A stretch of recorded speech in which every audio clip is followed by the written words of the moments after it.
हम स्टार्ट करने वाले हैं bottom up parsers. Bottom up parsers second technique है पार्स ट्री को डिज़ाइन करने की। इससे पहले हमने पढ़ी थी टॉप डाउन पार्सर, जिसमें हम पार्स ट्री डिज़ाइन करते थे टॉप टू डाउन मैनर में। यहाँ पे हम पार्स ट्री को डिज़ाइन करेंगे बॉटम टू टॉप मैनर में। मीन्स हम अपनी इनपुट स्ट्रिंग को रिड्यूस करते करते ग्रामर के स्टार्ट सिंबल तक लेके आएंगे, एंड उसको रिड्यूस करते टाइम हम राइट मोस्ट डेरिवेशन को यूज़ करेंगे इन रिवर्स ऑर्डर। मीन्स पहले हमारा इनपुट स्ट्रिंग आएगी, देन हम उसके कुछ टर्मिनल सिंबल्स को नॉन टर्मिनल से रिप्लेस करेंगे। देन ऐसे से करते करते हम क्या करेंगे, हम अपने स्टार्ट सिंबल पे आएंगे। जब हमारे स्टार्ट सिंबल हमें मिल जाएगा, मीन्स ग्रामर का स्टार्ट सिंबल तक पहुंच जाएंगे, मीन्स पार्सिंग सक्सेसफुल है, मीन्स हम ये जो हमारी स्ट्रिंग है वो एक्सेप्टेबल है। ओके, तो इस तरीके से हम करते हैं बॉटम अप पार्सिंग। तो बॉटम अप पार्सिंग में सिंपली हमारा जो पार्स ट्री डिज़ाइन होता है वो बॉटम टू टॉप मैनर में होता है। पहले हमारे लीफ नोड्स आते हैं, देन उससे हम रूट नोड की तरफ मूव करते हैं। तो इसको हम बोलते हैं बॉटम अप पार्सिंग। तो बॉटम अप पार्सिंग को ही हम शिफ्ट रिड्यूस पार्सर्स भी कहते हैं। बॉटम अप पार्सर्स को शिफ्ट रिड्यूस पार्सर्स भी कहा जाता है। And shift reduce parser simple क्या करते हैं कि ये भी इनपुट स्ट्रिंग को स्टार्टिंग सिंबल में रिड्यूस करते हैं, बट ये दो डेटा स्ट्रक्चर्स का यूज़ करते हैं। एक होता है स्टैक एंड एक है हमारा एरे, मीन्स इनपुट बफर, जिसको हम बोलते हैं इनपुट बफर। स्टैक में तो हमारे जितने भी ग्रामर सिंबल्स होते हैं उनको स्टोर किया जाता है, और जो हमारी इनपुट बफर होता है उसमें हमारी इनपुट स्ट्रिंग स्टोर होती है, जिसमें कि एंड में एक डॉलर सिंबल होता है, जिसकी हेल्प से हमें पता चलता है कि हमारी इनपुट स्ट्रिंग यहाँ पे एंड हो रही है। अब ये पार्सिंग परफॉर्म कैसे करता है? सिंपली इस पार्सर में क्या होता है कि जब तक ये पार्सर जो है जितने भी इनपुट सिंबल्स होते हैं, जितने इनपुट बफर में सिंबल्स होते हैं, उनको स्टैक में पुश मीन्स शिफ्ट कराता जाता है, शिफ्ट करता है, शिफ्ट एक्शन परफॉर्म होता है। जब ये शिफ्ट एक्शन तब तक परफॉर्म होता है जब तक यहाँ पर स्टैक में कोई हैंडल नहीं मिल जाता है। हैंडल का मतलब क्या होता है कि हमारा जैसे कि अगर हमारी ग्रामर इस तरीके से दे रखी है ई प्लस ई, और हमारे स्टैक में सिंबल इस टाइम आया है ई प्लस ई, हमारे स्टैक में कुछ इस तरीके से लोडेड है। तो अब हम क्या करेंगे, हम अपने स्टैक में चेक करेंगे क्या हमारे स्टैक में जो टॉप पे ई हमारे प्रोडक्शन से मैच हो रहा है, नहीं हो रहा है, प्लस मैच हो रहा है, नहीं हो रहा है, ई प्लस ई ये पूरा हमारा इस प्रोडक्शन से मैच हो रहा है। मीन्स अब ये क्या है, हमारा पूरा हैंडल है। अब ये हैंडल इससे मैच हो गया।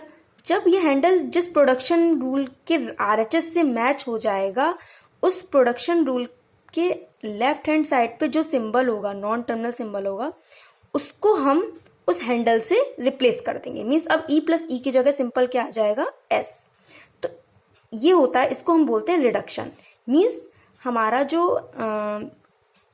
इनपुट बफर है, इनपुट बफर से सिंबल्स तब तक इसमें स्टैक में लोड होते रहेंगे, मतलब शिफ्ट होते रहेंगे जब तक हमें कोई हैंडल नहीं मिल जाता। जैसे ही हमें कोई हैंडल मिलता है, हैंडल मिलने के बाद हम क्या करते हैं, रिडक्शन परफॉर्म। इस प्रोसेस को क्या बोलते हैं, हम रिडक्शन।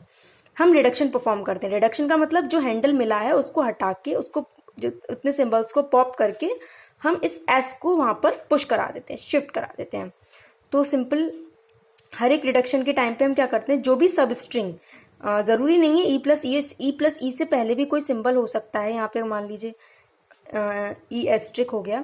अगर ऐसा कुछ होता है तो इस स्ट्रिंग की जो सब स्ट्रिंग पार्ट जो मैच हुआ है किसी भी प्रोडक्शन रूल के आरएचएस से, उसको हटा के, उस पार्ट को हटा के हम उसकी जगह उस प्रोडक्शन रूल के एलएचएस वाले पार्ट को वहां पे पुश करा देते हैं, शिफ्ट करा देते हैं। So at each reduction, a substring of the input matching to the right side of the production rule is replaced by the non-terminal at the left side of the production rule. So इस process को अब हमने क्या किया था कि इसको हम क्या बोलते हैं, शिफ्ट रिड्यूसिंग पार्सिंग बोलते हैं। ठीक है, अब हमने हैंडल फाइंड आउट किया था। हैंडल फाइंड आउट करने के प्रोसेस को हम क्या बोलते हैं, हैंडल प्रूनिंग। ठीक है, तो अब जैसे मैंने हैंडल बताया, अ handle of a string is a substring that matches the right side of the production. जो राइट साइड, प्रोडक्शन रूल के राइट साइड को जो मैच कराने पे मैच हो रहा है, उसको हम, उतने पार्ट को हम क्या बोलते हैं, हैंडल बोलते हैं। ठीक है, अब इसमें कुछ एक्शंस परफॉर्म होते हैं इस शिफ्ट रिड्यूस पार्सर में। एक्शंस हमारे होते हैं, 4 एक्शंस होते हैं, shift, reduce, accept and error. Shift जैसे कि मैंने बताया, इनपुट सिंबल जितने भी होंगे उनको हम 1 बाय 1 स्टैक के टॉप पे हम शिफ्ट कराते चलते हैं। फिर आता है रिड्यूस। रिड्यूस का मतलब है कि जो भी हमारे टॉप ऑफ द स्टैक पे जितने जो हमें हैंडल मिला था, मीन्स जो हमें हैंडल मिला था उसको हम रिप्लेस कर देंगे उस हैंडल वाले प्रोडक्शन में जो LHS में जो नॉन टर्मिनल होगा उससे। Means S tends to E plus E है अगर, और E प्लस E अगर मेरे को हैंडल मिला है तो मैं क्या करूंगी, इस E प्लस E को हटा के स्टैक में से मैं इसके S सिंबल मीन्स LHS में जो है उसको मैं स्टैक के में शिफ्ट करा दूंगी, मीन्स पुश करा दूंगी। ठीक है, रिडक्शन का मतलब यही होता है, रिड्यूस ऑपरेशन यही होता है, एक्शन यही होता है। फिर एक्सेप्ट, एक्सेप्ट का मीन्स है कि हमारी पार्सिंग कंप्लीट हो चुकी है, कोई एरर नहीं है उसमें। एरर का मतलब होता है कि पार्सर कंफ्यूज हो चुका है कि उसे शिफ्ट परफॉर्म करना है या रिड्यूस परफॉर्म करना है। तो इस केस में क्या होता है, उसको हम क्या बोलते हैं, एरर बोलते हैं। तो यहाँ पर एक हम एग्जाम्पल लेते हैं जिससे समझते हैं कि किस तरीके से शिफ्ट और रिड्यूस एक्शन परफॉर्म हो रहे हैं। तो पहले आता है, मैंने कोई ग्रामर ले ली है इस तरीके से। अब मैंने जैसा कि बताया इसमें 2 डेटा स्ट्रक्चर्स होते हैं, स्टैक और इनपुट बफर। ठीक है, और एक पार्सिंग एक्शन, मीन्स एक्शन कौन सा परफॉर्म हो रहा है। ठीक है, अब इनिशियल कॉन्फ़िगरेशन क्या होती है, इनिशियली क्या होता है, हमारे स्टैक में डॉलर सिंबल होता है, इनपुट में हमारी पूरी स्ट्रिंग होती है। और सबसे पहले हम क्या करते हैं, अब हमने क्या बोला था, जब तक हम शिफ्ट करते हैं जब तक हमें कोई हैंडल नहीं मिल जाता। अब मैंने यहाँ पे इनपुट स्ट्रिंग ये ली है, तो मैंने क्या सबसे पहले क्या किया, आईडी को मैंने शिफ्ट करा स्टैक में। अब मैंने फिर ये चेक किया क्या आईडी मेरे किसी भी ग्रामर जो हमारे प्रोडक्शन रूल्स दे रखे हैं ग्रामर में, उसमें किसी प्रोडक्शन के RHS से तो मैच नहीं हो रहा है। अगर उसमें किसी प्रोडक्शन के RHS से मैच हो गया तो हम क्या करेंगे, उस RHS उस प्रोडक्शन के लेफ्ट हैंड साइड पे जो सिंबल होगा उसको हम स्टैक में पुश करा देंगे और उस हैंडल को पॉप कर देंगे। तो सबसे पहले मैंने आईडी को पुश किया, मीन्स शिफ्ट कराया स्टैक में। अब हम चेक करेंगे क्या आईडी हमारे किसी प्रोडक्शन में आ रहा है RHS में, हाँ आ रहा है, S tends to ID। Means अब मेरा ये आईडी क्या है, इस टाइम हैंडल है। अब इस हैंडल को मैं किससे रिप्लेस करूंगी, उस प्रोडक्शन रूल के LHS से। LHS में क्या है, S, तो इसको मैंने रिप्लेस कर दिया। ठीक है, अब reduce by S tends to ID, यहाँ पे हम लिखेंगे S tends to ID, means इसको हम इस प्रोडक्शन से रिड्यूस करना है। नेक्स्ट आएंगे, अब हमारा इस तरीके से कुछ होगा। अब प्लस आया, अब प्लस को भी हम क्या कर देंगे, शिफ्ट कर देंगे। देन ID आया, ID को भी शिफ्ट कर देंगे। प्लस को शिफ्ट करने के बाद हम ये फिर से चेक करेंगे क्या ये कोई हमारा हैंडल है, नहीं बन रहा है, नहीं बन रहा है। फिर ID आया, ID को भी शिफ्ट कर दिया। अब हम चेक करेंगे इसमें से इस स्ट्रिंग, ये हमारी पूरी स्ट्रिंग है इस टाइम, इसमें से सब स्ट्रिंग मीन्स कोई भी पार्ट ऐसा है जो टॉप पे होगा। टॉप पे चेक करते हैं हमेशा कि वो हैंडल तो नहीं है, तो पहले हम ID को चेक करेंगे, टॉप से चेक करेंगे। मीन्स पहले ID को चेक करेंगे कि ID आ रहा है, हाँ आ रहा है, तो हम क्या करेंगे, इस ID को हम इसके LHS से रिप्लेस कर देंगे, reduce by S tends to ID। ठीक है, ऐसा आ गया।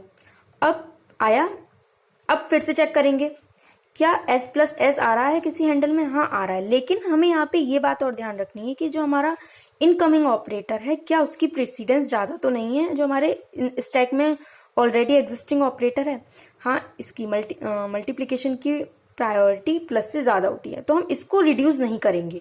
हालांकि ये रिड्यूस हो सकता है क्योंकि यहाँ पे ये हैंडल है, लेकिन यहाँ पे जो एस्ट्रिक मीन्स जो मल्टीप्लिकेशन है इसकी प्रायोरिटी प्लस से ज़्यादा है, तो पहले हम जो मल्टीप्लिकेशन है इसको हम शिफ्ट कराएंगे। देन हम क्या करेंगे, चेक करेंगे फिर से क्या ये कोई बन रहा है हैंडल, अभी नहीं बन रहा है। देन हमने फिर ID को शिफ्ट करा दिया। अब फिर से ID क्या हो सकता है, रिड्यूस हो सकता है, हाँ हो सकता है, तो इसको हमने S टेंड्स टू ID से रिड्यूस कर दिया। अब हमारा आया ये, अब फिर से चेक करेंगे क्या S जो हमारे टॉप पे है, S क्या कोई हैंडल है, नहीं है। S एस्ट्रिक S क्या कोई हैंडल है, नहीं है। एस्ट्रिक S पहले चेक किया था। फिर S एस्ट्रिक S क्या कोई हैंडल है, हाँ है। अब इस हैंडल को मीन्स अब इस पूरे हैंडल को हम रिप्लेस कर देंगे इसकी LHS। LHS में क्या है, एस, एस से रिप्लेस कर दिया, तो ये हो गया S प्लस एस। देन फिर चेक करेंगे एस, अब फिर से यहीं से चेक करेंगे, टॉप से चेक करना होता है हमेशा। टॉप पे चेक करेंगे एस, एस क्या कोई हैंडल है, नहीं है। प्लस एस क्या कोई हैंडल है यहाँ पे, नहीं है। एस प्लस एस, हाँ एस प्लस एस हमारे प्रोडक्शन रूल में आ रहा है कि इसमें इसको हम इसके रिप्लेस कर देंगे। अब हमारा हम कहाँ पहुंच गए हैं, स्टार्ट सिंबल, यही हमको चाहिए था। मीन्स हमने पार्सिंग कर ली और हम किस पे आ गए, स्टार्ट सिंबल पे। जब हमारा स्टार्ट सिंबल हमको मिल जाएगा उस टाइम हमारी पार्सिंग कंप्लीट हो जाएगी। मीन्स हमारा जो स्ट्रिंग है वो एक्सेप्टेबल है इसके थ्रू, ठीक है। तो इसमें हमने इस तरीके से समझा कि शिफ्ट रिड्यूस पार्सर्स काम कैसे करते हैं। तो इसमें हमने जैसे कि इसमें मैंने बताया कि कुछ 2 पॉइंट्स हैं, इसको हमें याद रखना है। पहला पॉइंट ये याद रखना है कि जो हमारी इनकमिंग ऑपरेटर की प्रायोरिटी और जो हमारे इन स्टैक मीन्स स्टैक में जो ऑपरेटर है उनकी प्रायोरिटी, उन दोनों की प्रायोरिटी चेक करनी है। अगर इन स्टैक ऑपरेटर की प्रायोरिटी कम है स्टैक जो इनपुट बफर में ऑपरेटर है उससे, तो हम उसको जो है रिड्यूस पहले नहीं करेंगे। पहले हम जो इनकमिंग ऑपरेटर उसको पुश कराएंगे मीन्स शिफ्ट कराएंगे, पहले उसको सॉल्व करेंगे, देन नेक्स्ट वाले पे जाएंगे।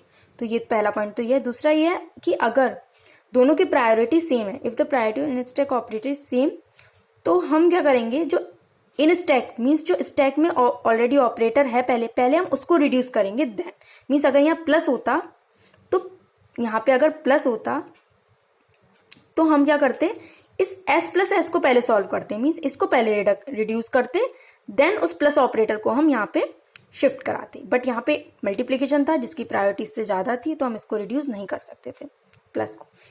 सो ये इस तरीके से शिफ्ट रिड्यूस पार्सिंग परफॉर्म होती है। इसके बॉटम अप पार्सिंग के 2 टाइप्स होते हैं, LR parser and operator precedence parser. उसको हम नेक्स्ट पढ़ेंगे। सो अगर आपको वीडियो अच्छी लगी हो तो आप लाइक करिए, शेयर करिए एंड सब्सक्राइब करिए। Thank you.